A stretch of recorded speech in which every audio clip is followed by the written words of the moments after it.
Shalom, selamat pagi Bapak Ibu Saudara dimanapun Anda berada. Pagi hari ini sama-sama kita membawa kerinduan kita kepada Tuhan kita.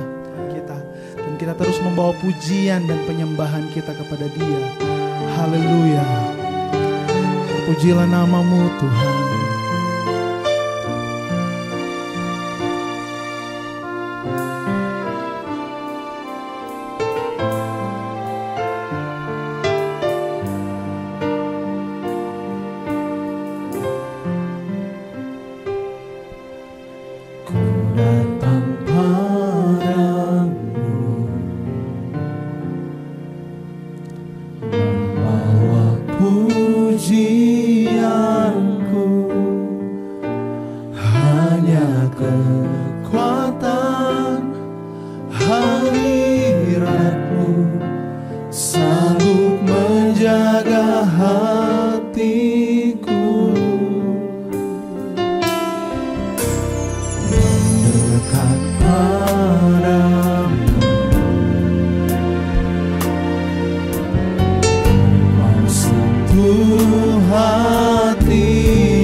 Perasaan kehendak kami bawa kepadamu dalam kerinduan kami akan hadirat Tuhan.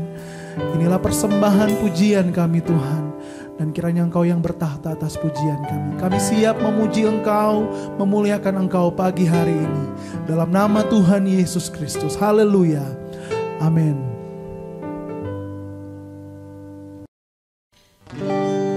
Kau terbesar dan mulia,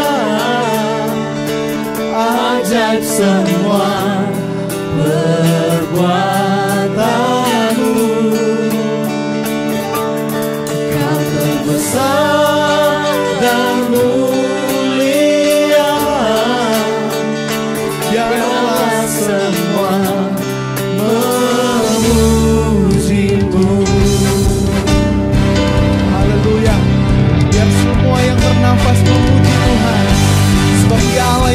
besar dan mulia.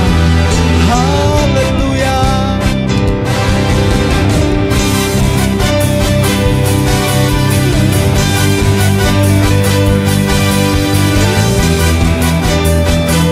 Sama-sama nyanyikan. Senang hati aku memuji, Segenap jiwaku bernyanyi, karena Roh-Mu ada dalamku, Tuhan. Kuatkan tanganku memuji, kuatkan suara dan bernyanyi, karena Roh-Mu ada dalamku, Tuhan. Mari menari memuji, ungkapkan sukacita di hari. Kau terbesar, Dalam mulia, ajaib semua perbuatan-Mu. Besar dan mulia, biarlah semua memuji-Mu. haleluya. Biarlah semua yang bernafas memuji Tuhan. Katakan segenap hati. Segenap hati aku memuji, segenap jiwaku bernyanyi, karena Roh-Mu ada dalamku, Tuhan. Kuatkan tanganku memuji, kuatkan suara dan bernyanyi, karena Roh-Mu ada dalamku, Tuhan. Mari menari memuji, ungkapkan sukacita di hati. Karena besar dan mulia, ajaib semua perbuatan-Mu. Kau terbesar, Besar dan mulia, biarlah semua memuji-Mu. haleluya. Engkau Allah yang terbesar dan termulia.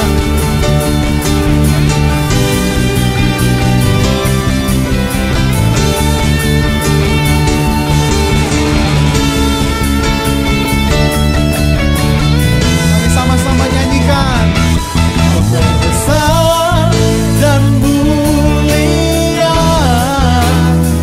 ajaib semua perbuatan-Mu. Terbesar, Besar dan mulia, biarlah semua memuji-Mu. Kau terbesar dan mulia, ajaib semua perbuatan-Mu. ya Yesus. Dan mulia, biarlah semua memuji-Mu.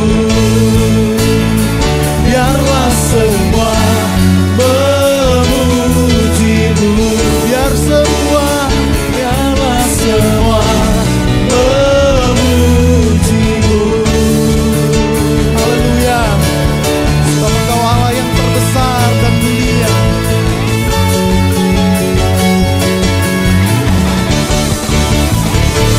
Haleluya, haleluya.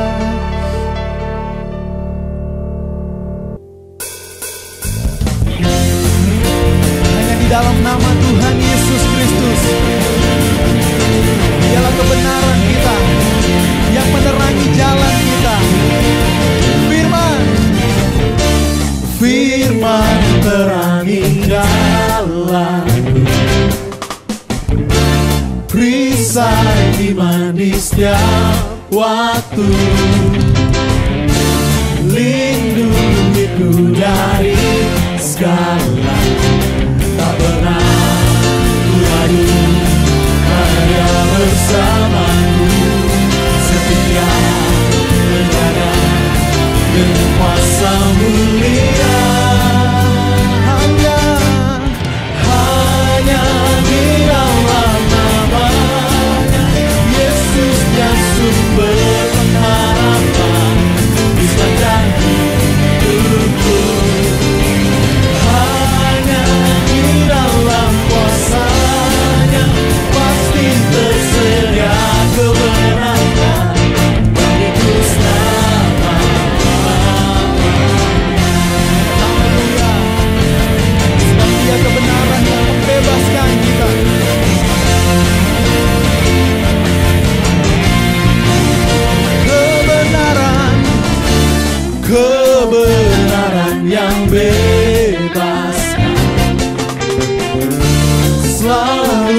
bersamaku, setia menjaga dengan kuasa mulia.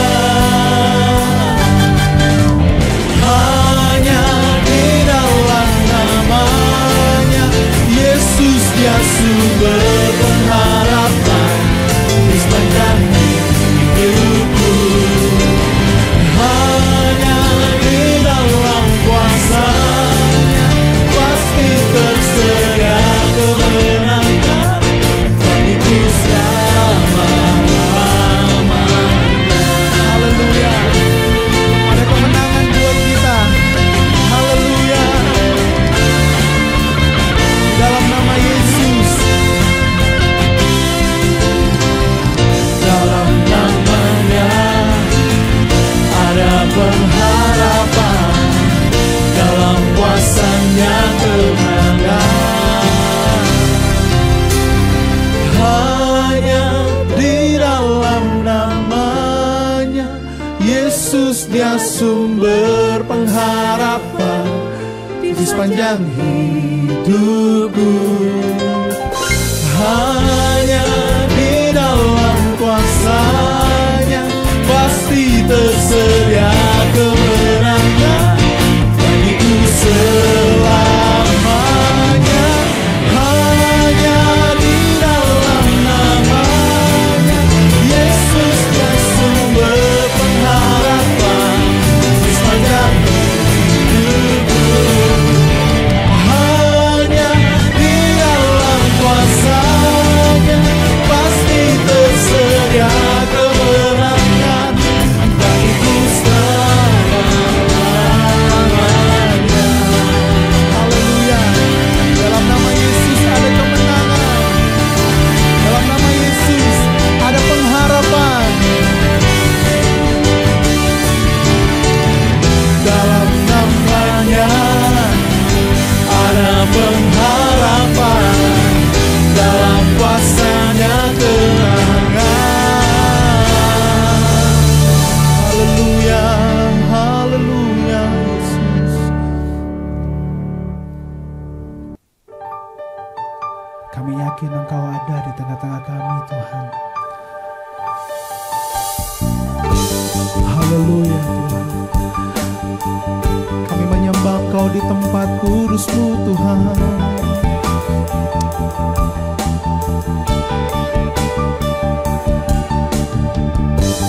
Ku menyembah dalam kudus hadirat-Mu, hampiri tahta kasih karunia-Mu Bapa. Sebab Engkau kekuatan kami, kekuatanku hanya dalam hadirat-Mu, Yesusku. Hanya Kaulah segalanya.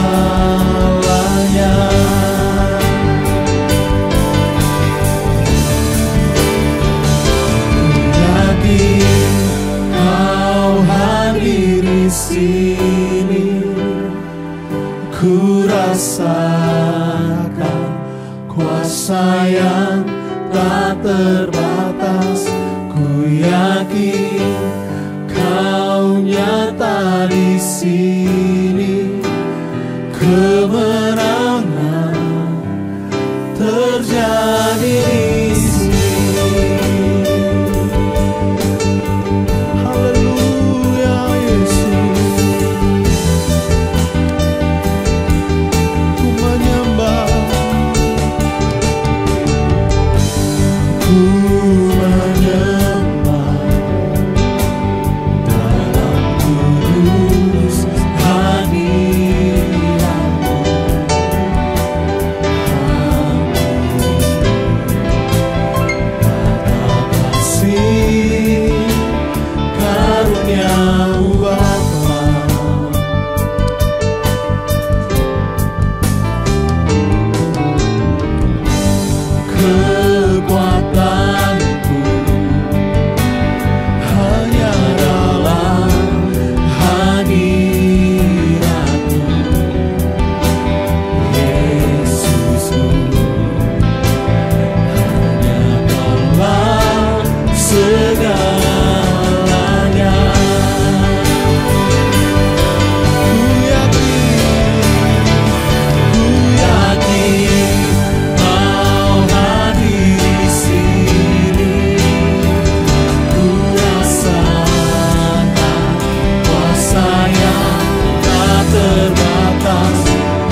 Mari Tuhan, Kau akan berbicara kepada kami siapkan hati kami untuk mendengar dan sekaligus melakukan apa yang menjadi kehendak-Mu. Terpujilah nama-Mu, demi nama Tuhan Yesus Kristus kami mengucap syukur, kami berdoa. Haleluya. Amin. Silakan duduk Bapak Ibu sekalian. Shalom. Salam sejahtera buat kita sekalian. Sebelum saya menyampaikan firman Tuhan, saya mau ajak kita melihat tayangan video ya sebentar saja. Ya, silahkan.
Ya, cukup.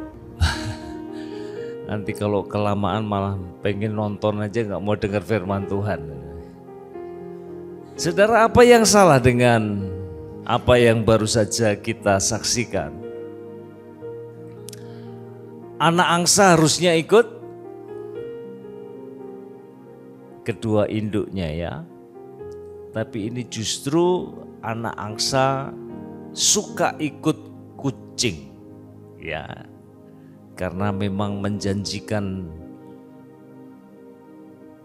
kesenangan, ya, bulunya empuk, nikmat, sehingga lebih suka untuk ikut kucing ketimbang ikut kedua orang tuanya.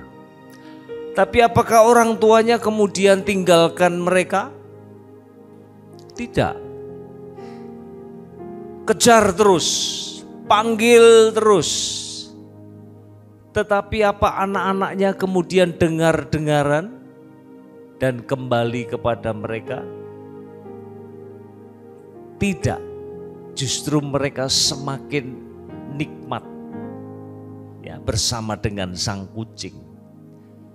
Nah saudara, ini adalah sebuah gambaran buat kita sekalian ya. Banyak kali kehidupan kita sebagai orang percaya seperti anak-anak angsa itu yang harusnya ikut Tuhan, tetapi kita lebih senang ikut dunia ini, menuruti keinginan daging karena lebih empuk, menyenangkan. Dan ketika kita melakukan itu, apakah Tuhan tinggalkan kita? Tidak. Tuhan terus memanggil, sayangnya banyak kali kita tidak responsif kepada suaranya.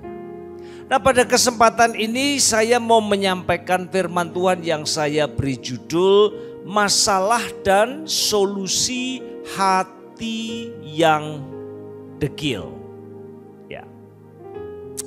Kita akan sama-sama merenungkan pasal yang ke-6 dari Injil Markus. Nanti juga kita akan melihat di Injil yang sama, ya, pasal yang ke-8.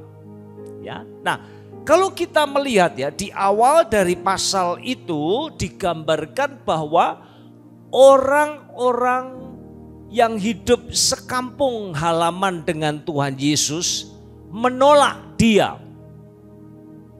Hatinya degil, hatinya keras dan menolak Dia.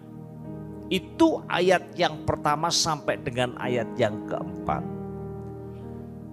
Lalu kemudian berikutnya di pasal yang sama ayat 14 dan seterusnya kita melihat Herodes, ya, sekalipun digambarkan dia suka mendengarkan pengajaran Yohanes Pembaptis, tapi dia juga menolak Injil dan bahkan pada akhirnya membunuh Yohanes Pembaptis.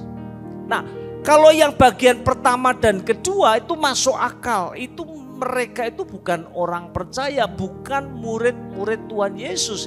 Tetapi begitu kita sampai di ayat 52, saudara, ya, di sana dikatakan sebab sesudah peristiwa roti itu mereka belum juga mengerti dan hati mereka tetap degil.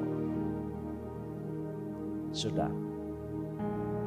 Jadi kalau demikian firman Tuhan mau memberitahukan kepada kita, hati yang keras, hati yang degil itu bukan hanya persoalan orang-orang di luar sana, di luar kasih karunia, tetapi kita orang percaya pun juga mengalami hal yang sama.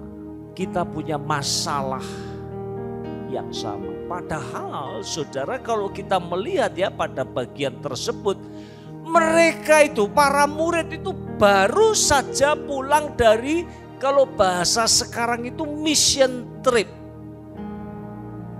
Memberitakan Injil, bahkan mereka melepaskan orang yang kerasukan setan, menyaksikan Roh Kudus kerja luar biasa di hadapan mata kepala mereka sendiri. Tetapi di ayat yang ke-52 dikatakan hati mereka, bahkan setelah menyaksikan Tuhan Yesus memberi makan 5.000 orang, dikatakan hati mereka tetap degil. Apa sih pengertian hati yang degil itu? Sebenarnya simpel, saudara. Ini seperti tangan kita yang kalau kita pakai kerja setiap hari, dia akan kapalan. Lalu nggak rasa apa-apa lagi. Ya. Jadi dengan kata lain, hati yang degil itu adalah hati yang tumpul, yang menebal, yang tidak responsif, yang tidak peka kepada suara Tuhan. Pada kesempatan ini saya mau ajak kita bersama-sama belajar bagaimana sih prosesnya hati itu kok kemudian jadi tumpul. Supaya kita tahu apa sih yang menyebabkan hati kita itu jadi tumpul. Lalu kemudian berikutnya kita akan tutup, ya, solusinya. Apa yang menjadi sikap Tuhan Yesus ketika hati kita menjadi tumpul. Nah, mari kita mengawali yang pertama, bagaimana hati itu menjadi degil, saudara. Yang pertama karena ketidakpercayaan. Ya, saya baca ayat yang pertama, pasal yang ke-6 dari Injil Markus dan seterusnya. Kemudian Yesus berangkat dari situ dan tiba di tempat asalnya, sedang murid-muridnya mengikuti dia. Pada hari Sabat ia mulai mengajar di rumah ibadat dan jemaat yang besar takjub ketika mendengar dia, dan mereka berkata, dari mana diperolehnya semuanya itu? Hikmat apa pulakah yang diberikan kepadanya? Dan mujizat-mujizat yang demikian bagaimanakah dapat diadakan oleh tangannya? Saudara, kemudian ayat yang ketiga, bukankah ia ini tukang kayu, anak Maria, saudara Yakobus, Yoses, Yudas dan Simon? Dan bukankah saudara-saudaranya yang perempuan ada bersama kita? Lalu mereka kecewa dan menolak dia. Maka Yesus berkata kepada mereka, seorang nabi dihormati di mana-mana kecuali di tempat asalnya sendiri, di antara kaum keluarganya dan di rumahnya. Ia tidak dapat mengadakan satu mujizat pun di sana, kecuali menyembuhkan beberapa orang sakit dengan meletakkan tangannya atas mereka. Ia merasa heran atas ketidakpercayaan mereka. Ini penyebabnya, saudara.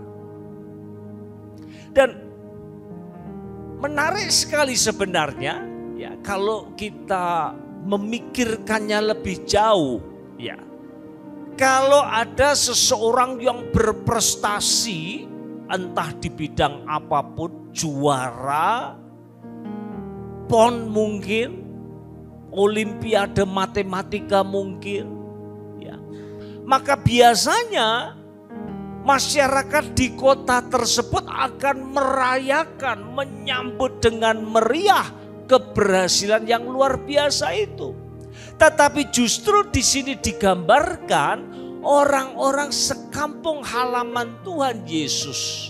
Mereka menolak dia, dan alasan dari penolakannya itu adalah ketidakpercayaan mereka.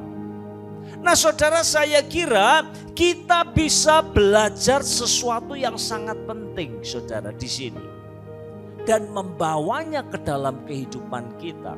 Orang-orang yang sekampung dengan Tuhan Yesus itu sangat familiar sekali dengan Tuhan Yesus. Kenal baik, makanya bisa sebut saudara-saudaranya yang laki-laki, perempuan, itu kan bersama dengan kita. Artinya apa, saudara? Sama dengan kita, ya. Tiap minggu kita datang ke gereja dengar firman Tuhan. Setiap hari kita membaca firman Tuhan, renungan harian, bersaat teduh, belum lagi dikirimi macam-macam renungan melalui WA, saudara. Kita dengar, kita baca firman Tuhan. Tetapi kalau hanya berhenti sampai di situ saja, itulah yang pada akhirnya akan membuat hati kita itu kemudian menebal. Kita menjadi tidak percaya lagi. Kenapa? Karena terlalu familiar. Saudara memperhatikan di dalam perjanjian lama, umat Allah itu dipimpin oleh Allah sendiri. Melalui Musa, keluar dari Mesir, menyaksikan begitu banyak mujizat yang luar biasa. Kehadiran Tuhan itu sungguh nyata di tengah-tengah mereka. Tetapi saking familiarnya mereka, saudara, maka surat Ibrani justru mengatakan sebagian besar dari mereka tidak masuk ke tanah perjanjian. Kenapa, saudara? Jawabannya saking familiar, jadi biasa, jadi gak menarik lagi, tidak ditindaklanjuti dengan ketaatan. Akhirnya hati menipu dan menjadi tidak tidak percaya. Itu sebabnya saudara ya, satu saat Tuhan Yesus mengajarkan sebuah pengajaran yang sangat penting di dalam Injil Yohanes pasal 12 ayat yang ke-35. Ini sebuah peringatan buat kita semua saudara. Saudara perhatikan, kata Yesus kepada mereka, hanya sedikit waktu lagi terang ada di antara kamu. Selama terang itu ada padamu, percayalah kepadanya. Supaya kegelapan jangan menguasai kamu. Barang siapa berjalan dalam kegelapan, ia tidak tahu kemana ia pergi. Saudara, dengan kata lain ya, Tuhan itu tidak hanya menghendaki untuk menyelamatkan kita saja dari dosa dan hukuman kekal. Bukan hanya sampai di sana, tetapi Tuhan juga mau menerangi jalan yang kita akan lalui dalam hidup ini. Melalui cara apa? Melalui kebenaran firman Tuhan, melalui teladan Tuhan Yesus, saudara. Nah, tetapi sayangnya setelah kita jadi orang percaya, kita menjadi begitu familiar, begitu biasa dengan firman Tuhan, maka akhirnya kita hanya sekedar membaca saja, mendengar apik iki, firman Tuhannya luar biasa. Tetapi selanjutnya itu apa? Itu pertanyaannya saudara. Kalau tidak ditindaklanjuti dengan ketaatan, bahayanya hati menjadi dekil. Kita menjadi tidak percaya kepada Tuhan Yesus. Dan ironis sekali, penyebabnya justru karena saking kita familiarnya dengan kebenaran itu. Bapak Ibu Saudara yang dikasihi oleh Tuhan. Dan di sini Tuhan Yesus ingatkan, ketika Tuhan menerangi jalanmu dan engkau tidak mengikutinya, maka kegelapan akan menguasai kamu. Nah saudara, kalau begitu, kalau saya diminta untuk mendefinisikan hati yang dekil itu apa sih? Maka saya akan mengatakan begini saudara. Hati yang dekil adalah pilihan untuk tidak mengikuti terang yang kita terima dari Allah. Sekali lagi, Tuhan mau menerangi jalan kita melalui kebenaran firman Tuhan. Kita dengar, kita baca, tapi nggak diikuti. Maka kemudian saudara, bukan terang dari Allah yang memimpin kita, tetapi kegelapan dunia ini yang akan memimpin kita. Contohnya banyak saudara. Dalam perjanjian lama, Firaun itu menyaksikan begitu banyak mujizat di depan matanya. Apakah kemudian dia bertobat? Tidak. Saul, dia mulai dengan baik, tetapi akhirnya dia tidak mengikuti pimpinan Tuhan, tidak mengikuti terangnya Tuhan, sehingga akhirnya hatinya menjadi gelap. Dan kita tahu kehidupannya diakhiri dengan sangat tragis sekali. Yudas pun juga demikian. Nah saudara, itu yang pertama. Apa yang menyebabkan hati jadi dekil? Ketidakpercayaan. Yang kedua saudara, habitual sin. Dosa yang menjadi kebiasaan. Saudara. Nah mari kita akan lanjutkan pembacaan kita masih di pasal 6 ya dari Injil Markus. Kali ini kita pindah kepada figur yang lain, yaitu Herodes ya. Sebab Herodes segan akan Yohanes karena ia tahu bahwa Yohanes adalah orang yang benar dan suci. Jadi ia melindunginya. Tetapi apabila ia mendengarkan Yohanes, hatinya selalu terombang-ambing namun ia merasa senang juga mendengarkan dia. Nah ini yang sering kali kita lewat saudara ya. Herodes itu senang loh dengar firman Tuhan yang disampaikan Yohanes Pembaptis. Tetapi sayangnya ayat 21, akhirnya tiba juga kesempatan yang baik bagi Herodias ketika Herodes pada hari ulang tahunnya mengadakan perjamuan. Saya garis bawahi kata itu. Untuk pembesar-pembesarnya, perwira-perwiranya, dan orang-orang terkemuka di Galilea. Saudara perhatikan kata perjamuan. Ini bukan hanya sekedar makan nasi bungkus, minum teh atau kopi saja. Saudara. Ini perjamuan, ini pesta pora yang memabukkan. Dan itu adalah kebiasaan yang biasa dilakukan di istana. Mereka sering kali melakukan itu, terutama Herodes. Dan ini pelajarannya saudara.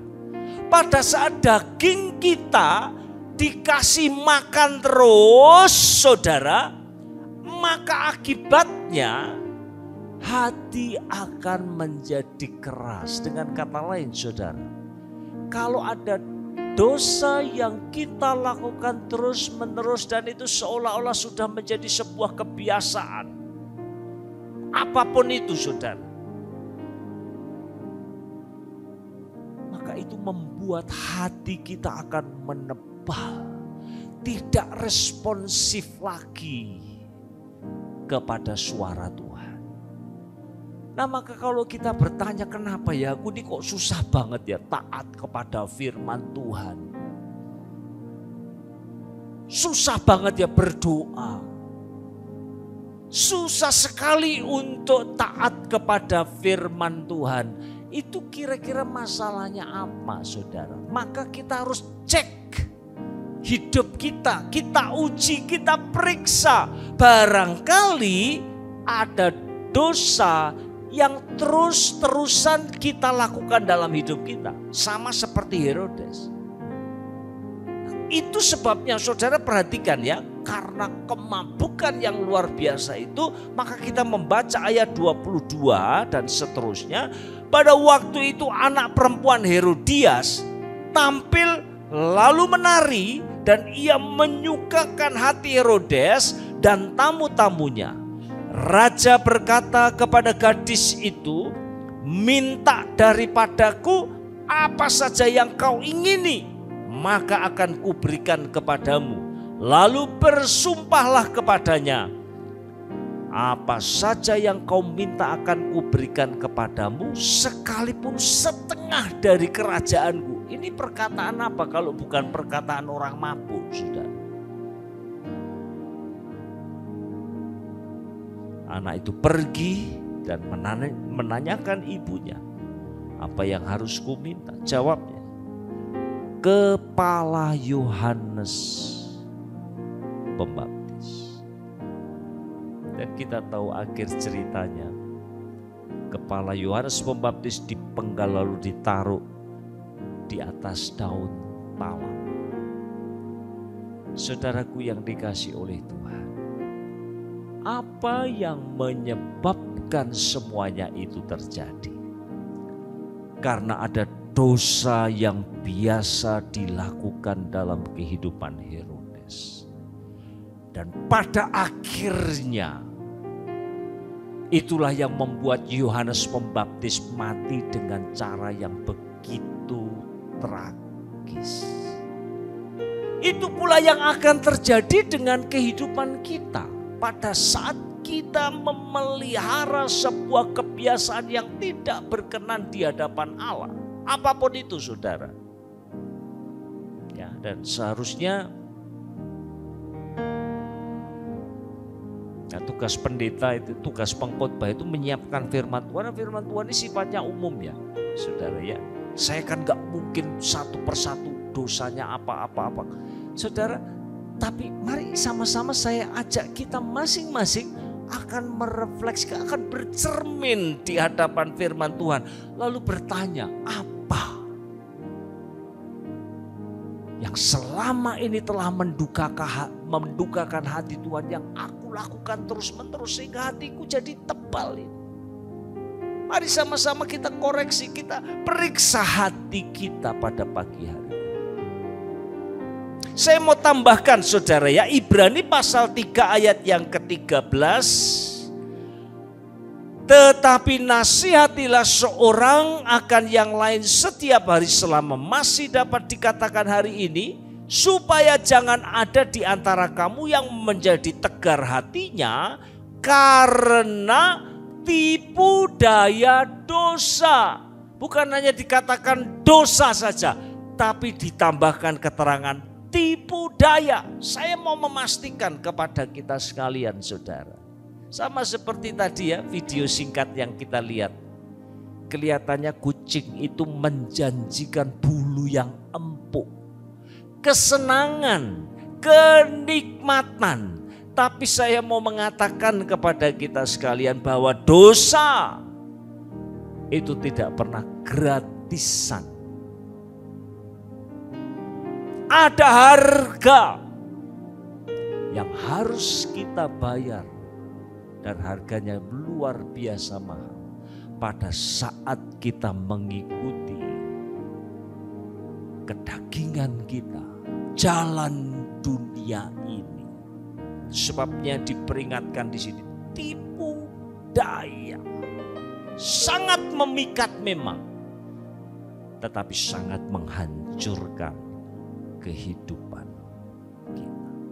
Itu yang kedua saudara. Yang ketiga, apalagi yang menyebabkan hati menjadi keras? Kekecewaan yang terpendam. Saudara, saya membaca ya mulai pasal 6 sampai 8 itu ulang kali supaya saya bisa memposisikan diri saya di sana, saudara ya. Dan menarik sekali ya. Tadi kita sudah membahasnya bahwa pada akhirnya atas permintaan Herodias, Yohanes Pembaptis akhirnya dipenggal kepalanya. Dia mati secara tragis. Itu satu. Yang kedua, saudara, diceritakan di sana para murid itu juga lelah dan lapar. Mereka baru saja pulang dari pemberitaan Injil, ya, mission trip. Bahkan belum sempat makan, saudara. Itu kondisi mereka. Lalu satu lagi harus ditambahkan, mereka ini juga lagi bingung. Ya, bingungnya kenapa, saudara ya? Mari saya ajak kita lihat di pasal 6 ayat 35 dan 36 ya. Pada waktu hari sudah mulai malam, datanglah murid-muridnya kepadanya dan berkata, tempat ini sunyi dan hari sudah mulai malam. Suruhlah mereka pergi supaya mereka dapat membeli makanan di desa-desa dan di kampung-kampung di sekitar ini. Saudara, jadi ini ada sebuah petunjuk ya. Waktu itu memang sudah malam. Ya, Tuhan Yesus mengajar banyak orang. Lalu para murid mengatakan, Tuhan, mereka ini kan lapar dan sudah malam. Mereka biar pulang saja.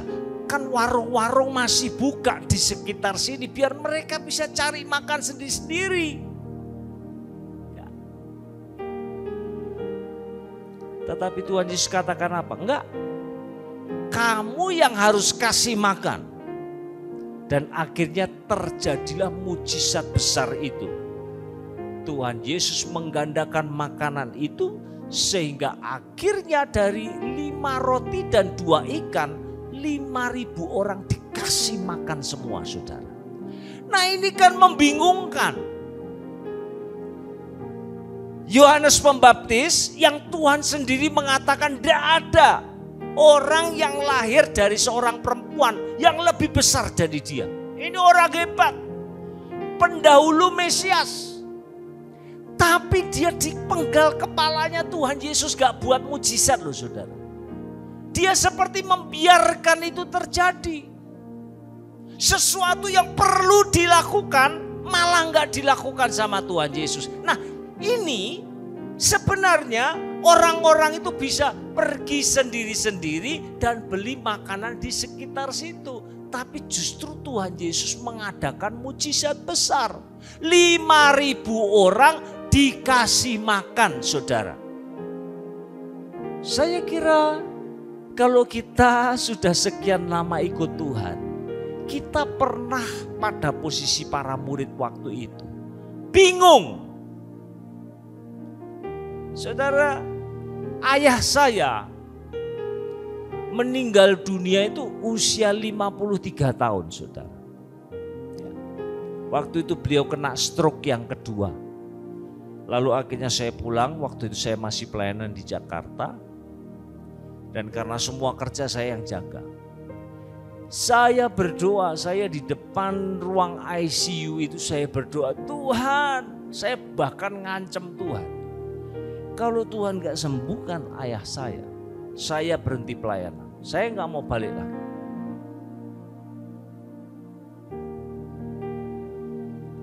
Dan apa yang terjadi, saudara? Saya menangis, saya berdoa, saya meratap di hadapan Tuhan. Tetapi toh Tuhan tidak kabulkan permohonan saya. Ayah saya diangkat, diambil dari saya. Kalau saya disuruh milih, saudara ya, barangkali saya dikasih berkat motor kah, mobil kah, saya milih papa saya hidup daripada berkat-berkat itu. Tapi banyak kali dalam kehidupan kita sering kali apa yang kita minta, kita harapkan, kita mohon dari Tuhan, situasinya darurat, Tuhan gak kasih. Tapi justru yang barangkali gak terlalu kita perlukan, gak terlalu penting, Tuhan justru kasih buat kita, saudara. Apakah gak bingung kita? Dan saya kira para murid pada waktu itu ada pada kondisi tersebut. Yohanes Pembaptis tidak diselamatkan oleh Tuhan Yesus dari kekejian Herodes pada waktu itu. Tetapi 5.000 orang yang sebenarnya bisa cari makan sendiri-sendiri justru dikasih makan. Kan bingung, saudara. Nah, kalau ini terjadi dalam kehidupan kita, ada kekecewaan, ada kemarahan yang terpendam dalam hati kita. Kita biarkan itu berlarut-larut, saudara. Maka ujungnya hati kita akan menjadi degil.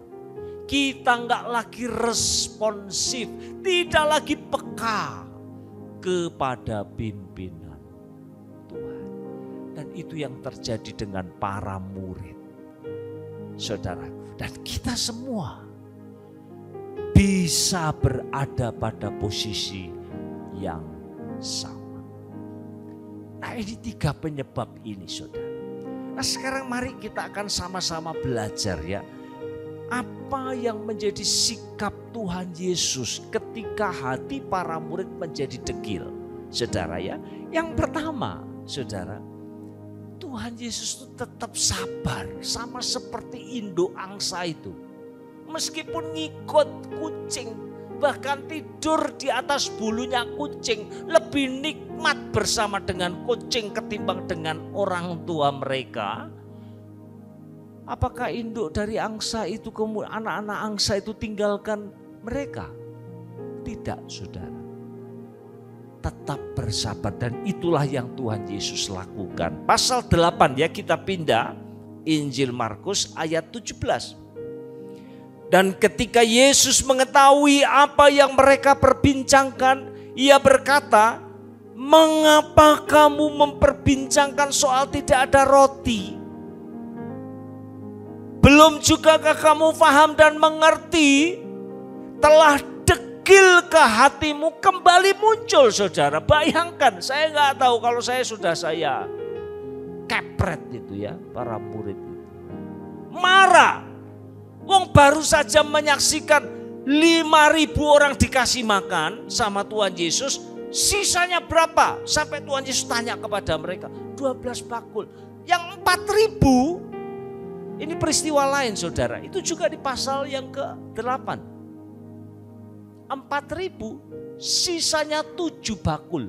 Nah sementara mereka hanya punya 1 roti dan mereka bingung, mereka khawatir kita nanti makan apa. Saudara, tetapi Tuhan Yesus tetap bersabar dengan mereka. Tetapi Tuhan katakan, kamu punya mata, tidakkah kamu melihat, dan kamu punya telinga, tidakkah kamu mendengar?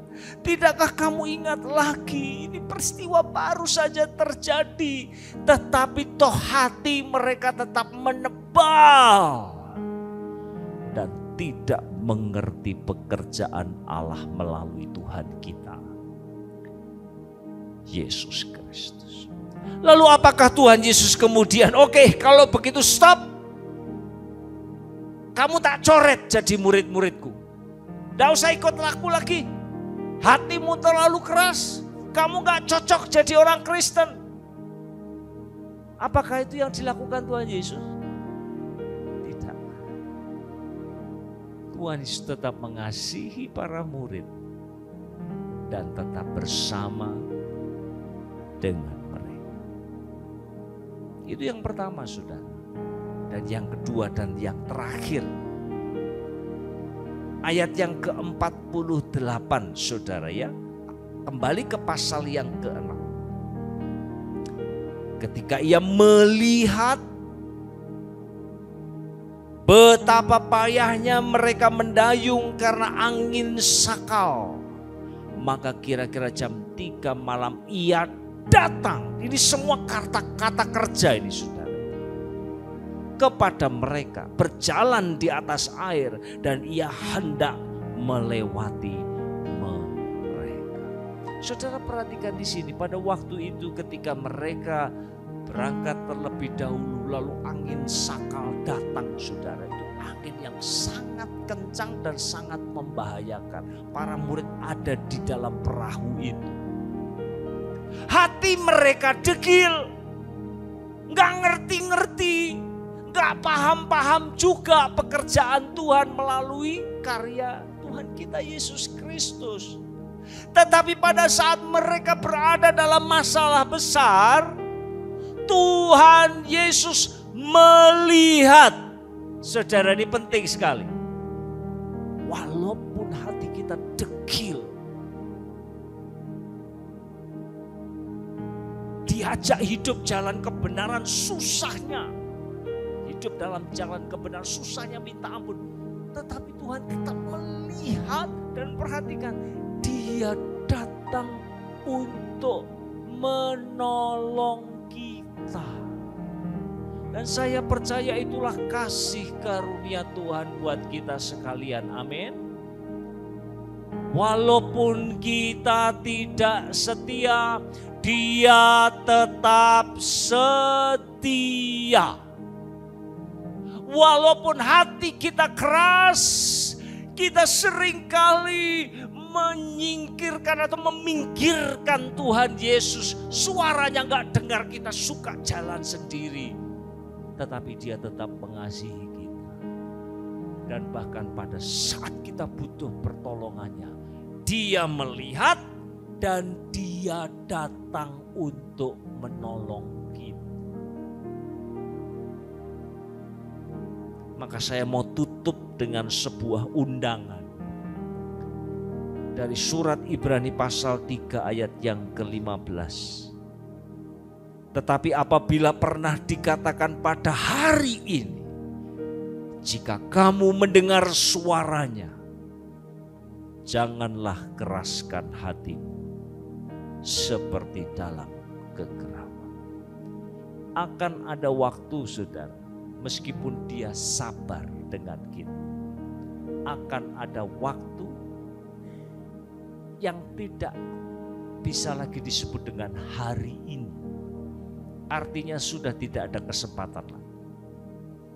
Dia sabar, Dia menolong kita. Tetapi satu saat pintu itu akan tertutup. Tidak ada kesempatan lagi. Nah, mumpung masih ada hari ini, Kalau engkau mendengarkan suaranya, mari tinggalkan empuknya bulu kucing itu dan kembali kepada Dia. Amin. Amin. Puji Tuhan. Mari kita sama-sama datang kepada Tuhan. Kita nyanyikan pujian Ku Datang Ya Bapa dalam kerinduan. Nyanyikan pujian ini sambil kita buka hati di hadapan Tuhan.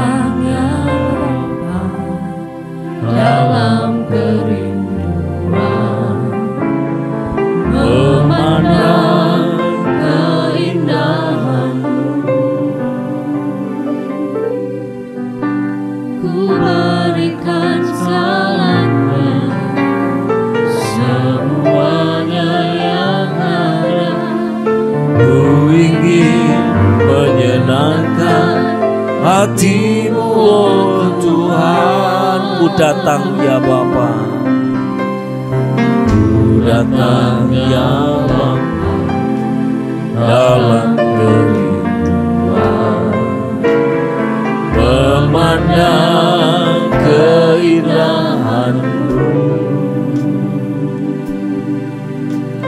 Ku berikan segalanya, semuanya yang ada.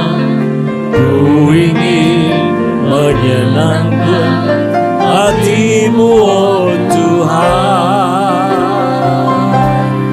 Jadikan aku indah yang Kau pandang mulia, seluruh karya-Mu di dalam hidupku. Ajarku berharap hanya kepada-Mu, dan setia kepada-Mu, Tuhan.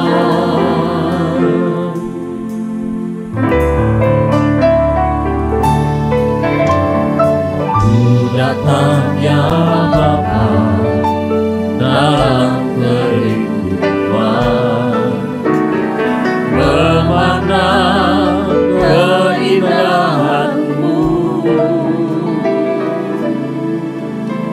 Ku berikan segalanya, semuanya yang ada. Ku ingin menyenangkan hatimu, oh Tuhan. Ku datang ya Bapa. Mari kita berdiri bersama-sama dalam kerinduan,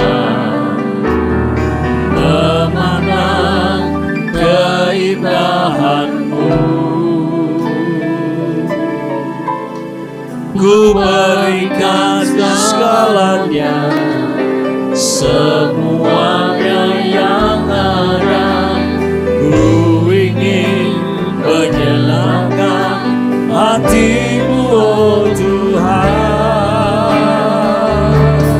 Jadikan aku indah yang Kau pandang mulia, seluruh karya-Mu di dalam hidupku.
ada di antara kita yang Tuhan bicara secara khusus kepadamu.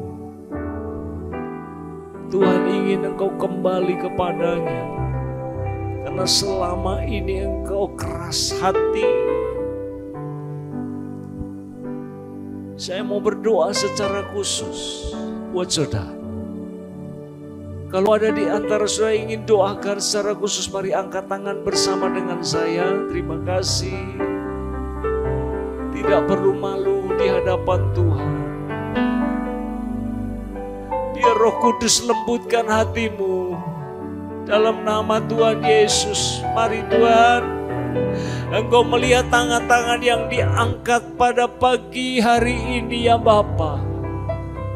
Ampunilah kami. Seringkali kami justru mengikuti jalan dunia ini, menuruti keinginan daging kami, keberdosaan kami, ketimbang kami dengar-dengaran kepadamu. Pagi hari ini kami bertobat dan kami kembali kepada Tuhan. Hamba berdoa, Tuhan pulihkan kami. Dalam nama Tuhan Yesus Kristus. Terima kasih Bapa. Kami terima pemulihan yang daripada-Mu. Kami bersyukur buat peringatan yang Tuhan berikan buat kami melalui firman Tuhan yang kami dengar pagi ini. Kami percaya firman itu tidak akan kembali dengan sia-sia, tapi akan mengerjakan sesuatu yang besar, mengerjakan transformasi dalam hidup kami. Terima kasih. Kembalikan segala puji, hormat, serta syukur hanya kepada Tuhan saja. Demi nama Tuhan Yesus Kristus, kami mengucap syukur, kami berdoa. Mari semua yang diberkati oleh firman Tuhan sama-sama katakan amin. Yang besar, ajaib dan mulia, Kau Yesus yang selalu membuatku terpesona. Segala pujian bagi-Mu ya Tuhan. Hanya Kau yang layak ku agungkan. Hanya Kau yang layak ku agungkan. Hanya Kau yang layak ku agungkan.